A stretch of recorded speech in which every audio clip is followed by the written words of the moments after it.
So keyboard and mouse can seem tricky, but don't be overwhelmed by the options that you have in front of you. Times are good. There's lots of products that you can choose from. You got to get yourself acquainted with the keyboard and mouse, the proper setup, a set of guidelines or rules to make things better for you so that you don't fail and you succeed. And again, you don't feel like this is climbing Mount Everest. You feel more like you're just turning on the computer and playing a video game and practicing something you love. Your muscle memory has to work harder if the mouse is heavier.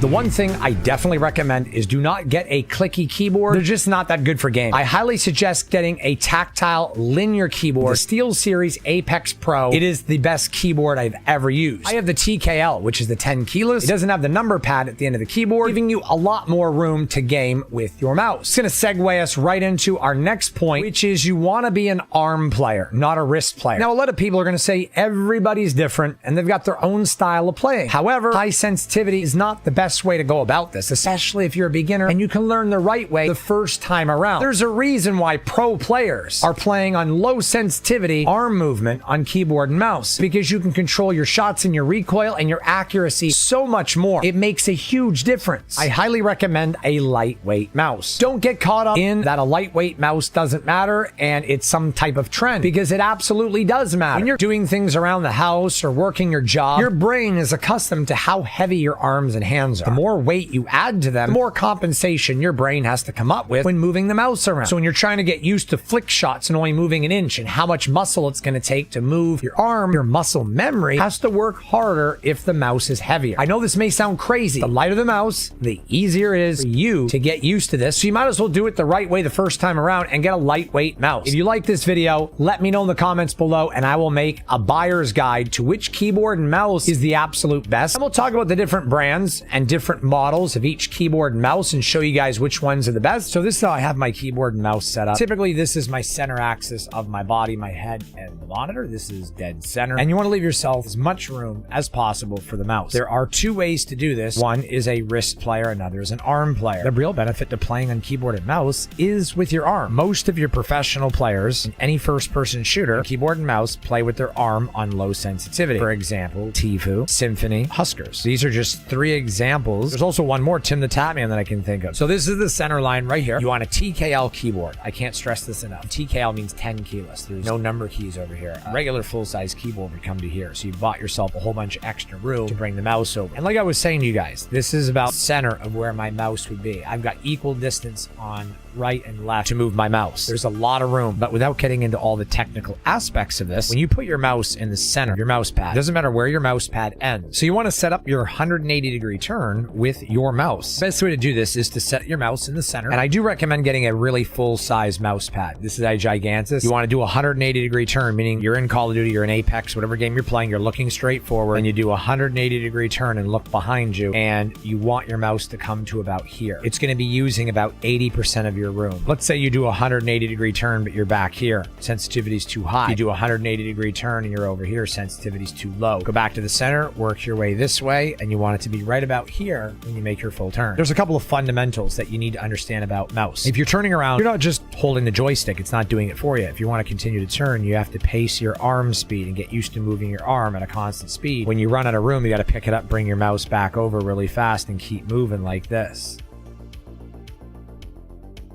You have to get used to those kinds of movements. The thing is, with a controller, if you want to have high sensitivity, you can flick pretty quick, but then you have to have longer thumbsticks and aiming is going to suffer. When you're pulling down for recoil, you might be pulling down a little bit like this, and you can move your arms slow any direction you want. But if you want to go fast, you move like this. One of the advantages for me over controllers is that on a controller, if you have high sensitivity, aiming is going to suffer. Even with like a scuff or something like that, at 20/20, it's still going to be tough. You know, you're aiming and you do a flick shot like this. They don't have the ability to do that. One of the hard parts about doing this is going to be for you to learn how to sync up your left hand from your right hand. You're going to be having your fingers moving around and your other arm is going to be going crazy. You got to learn to sync that by moving your arm to the right, quickly running forward, moving your arm arm to the left, and you're syncing that with your WASD keys. And that's going to be a little bit tricky. It's going to get easier. There's a couple of tactics that you can run to practice in. One of them is just your standard movement. So in order to do this the right way, as I'm running, just kind of guiding yourself around with your mouse.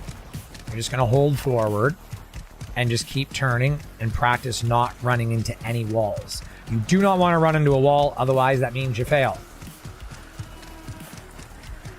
If you run out of room like I'm about to right here, you just quickly pull over like that. You see how I relocate my mouse? See how I'm not touching any surface? See how I'm doing this? And for you, I know it will be very difficult at first, but this is a practice. Go to Shipment, probably. It's one of the best maps to do it. Unless, of course, you're playing Apex or Fortnite. You can do it pretty much on any map, anywhere, as long as there's no enemies shooting you. You need to be able to do this. The next thing to do would be sliding in Call of Duty. So you want to slide it. Depends on what button you have. I have C. Slide, and then look. Slide, come around a corner, ADS with your mouse. The next thing to practice is off-axis aiming. Kind of like parallax type stuff. Next, we're going to practice our strafing.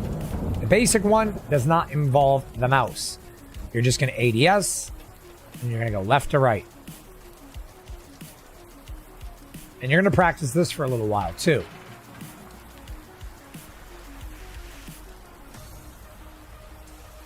We're going to go ahead and do a parallax, which is going to be aiming dead center.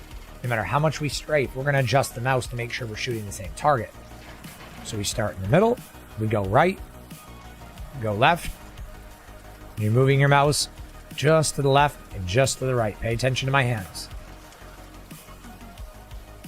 Fast hands online. Alrighty, guys. The next step is recoil. On a controller, you're just pulling down with your thumb, and it's continually pulling the recoil down. On a mouse, you have to continually move it down. Completely different than a controller. We're going to aim right in front of us, and if I don't pull down on the mouse at all, this is what happens. It starts to go up. You see that? So what we're going to do is we're going to gently and slowly start pulling down, and as you get used to it, you'll get used to the speed in which you need to pull down, depending on the gun. Now, if we go look, that is the difference. This is why sensitivity is crucial. So right here is going to be lower sensitivity. So here we go. 400 DPI. Okay, we'll go 800 DPI on the next one.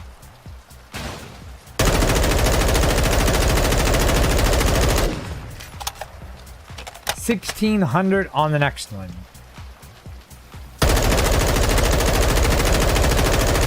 You guys see the difference?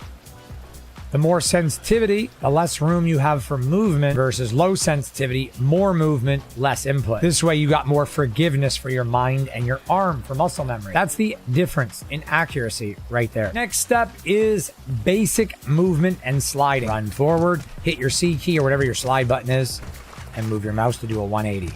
Run forward, slide, turn around, and keep doing this. Just like I'm doing it right now. Just keep going and going and going like the Energizer Bunny. This basically synchronizes your left and your right arm to work together. Slide, turn. The next is a little more advanced. You want to slide into a 90-degree turn around a corner. Just like this. Run, slide, turn, ADS. Run, slide, turn, ADS. And when you get it down, it'll be sort of like this. You'll speed up and you'll get better. It's another one to practice. The next one is even more advanced, and I can promise you this is where things start to get interesting. The next exercise to practice is the jump. You want to run, jump, and as you're jumping, turn immediately like this. And ADS. You want to initiate the turn before the jump. So you're running, and just as you're going to press jump, you're turning and then jumping like this. Next exercise is to add the bunny jump. Once you turn to the right, throw your body sideways, ADS around the corner, you want to whip it with enough momentum and keep rapidly pressing the space bar, which gives you that little extra bunny hop and keeps you moving. So you're not like just getting shot and dying. Now, granted, it can be difficult while you're also landing shots, but you'll get used to it. I promise. All right, guys, next, the drop shot. You got an enemy right here. You want to drop shot him. You'll never see it coming, but you don't want to overshoot or dolphin dive. In order to drop shot without dolphin diving, you have to stop pressing your W key. You got to let off of it. So you're going to run up, let off, and drop shot. Just like that in ADS. So we're going to run back, drop shot. And the exact order of keys to press is your W key, let off, turn, hit the F button to drop, and then aim down sights. The next exercise is the dolphin dive into a drop shot. All right, so there's the enemy marker right there. You want to initiate your dolphin dive in this area. Right about there. Got movement. There we go. We're going to run up and turn. Shoot. While you're running forward, hold your W key. Go forward, hit F, and then turn and start shooting. But then you'll get used to it like this. And here's a smooth one. See how I turn gradually? The next exercise is a little bit more difficult. It's a dolphin dive into a 180 beyond and past the enemy to catch him coming around a corner. That is where the enemy is going to be. But this time, you're going to end up over here. So when he comes around the corner, you kill him. You want to make sure to dolphin dive initiate right about here. These are our markers. Ready? He comes around the corner. Run. Dolphin dive. The next thing, I don't even know what it would be called. You run up, go around the corner. You let off your ADS, quickly turn and run and jump and do it again. So you go like this. 10 seconds. You got to practice doing this over and over again. So if someone comes around this corner and they're shooting and you go, oh no, I'm going to run this way and turn around, you're in a straight line, which is easier to hit. So when you run and jump and go to turn around, you're going to hit your A or your D key. So as you're jumping and turning around, you're strafing to the left or the right in midair. If I run in a straight line to here, Moving here. see, it ended up in a straight line. Enemy right there, you're right here. See? So as he's coming in, I jump this way and strafe this way. So as he's turning around to shoot me here, I'm also moving in a square box pattern, which makes it really hard for them to hit you. If I do this, turn around, all he's doing is shooting to the right. As you can see, he's right here. He's just tracking you, and there you are. So a guy's coming in to shoot you, you're shooting someone else. It makes it really hard. He's tracking you from here, but now you end up over here. So he's going to be like, that's it. Now he's got to come in. He has no choice. Step one. Step two. If you guys enjoyed this video, be sure to give me a like, comment below. If you guys want to see another video on more advanced movements and how to get even better on keyboard and mouse, and this video worked for you, let me know in the comments below. Be sure to subscribe, tap the bell. Be sure to give me a like and comment below what you guys think. And follow me over on Twitch and Facebook for all the live streams. Take care of yourselves. Have a blessed day. We'll see you. I'm out of here. Deuces.